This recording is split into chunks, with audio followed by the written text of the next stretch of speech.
سجدے کے بعد جب اٹھتے ہیں تو اس کو قعدہ کہا جاتا ہے، جلسہ معاف کیجیے گا، جلسہ کہا جاتا ہے۔ وہ جو بیٹھے ہیں اس میں بھی وہی قانون ہے جو رکوع سے اٹھنے کا ہے کہ بیٹھے اس طرح کہ کمر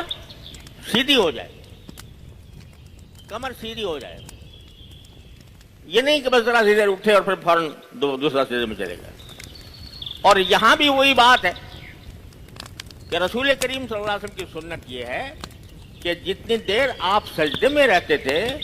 اتنی ہی دیر جلسے میں بھی، تقریباً مثلا 3 مرتبہ اگر سبحان ربی الاعلیٰ کہا تو اٹھنے کے بعد اتنی دیر انتظار فرماتے تھے جتنی دیر میں آدمی سبحان ربی الاعلیٰ کہہ سکے۔ بلکہ حضور اقدس صلی اللہ علیہ وسلم کا معمول یہ تھا کہ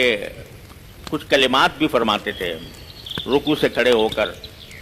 ہم تو صرف اتنا کہہ دیتے ہیں ربنا لک الحمد، لیکن آپ ربنا لک الحمد کے بعد یہ بھی فرماتے تھے ربنا لک الحمد حمدن،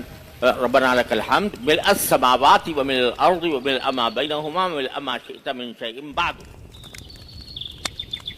تاکہ کھڑا ہونا کچھ دیر لگے۔ جلسے میں جب آپ بیٹھتے تھے سجدے کے بعد 2 سجدوں کے درمیان جب بیٹھتے تھے تو اس وقت یہ دعا کرتے تھے کہ اللہم استرنی واجبرنی وارفعنی واہدنی ولا تضلنی،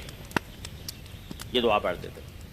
عام طور سے یہ کہا جاتا ہے کہ یہ نوافل میں پڑھنی چاہیے،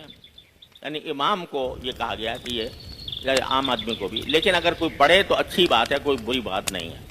تاکہ جو وقفہ ہے وہ قومے میں کھڑے ہونے کا وقفہ اور جلسے میں بیٹھنے کا وقفہ سنت کے مطابق ہو جائے، اس طرح کرنا چاہیے۔ یہ میں نے رکعت کے شروع سے لے کر اور پھر دوبارہ سجدے میں جائے گا تو وہی بات جو پہلے سجدے میں تھی وہ یہاں پر بھی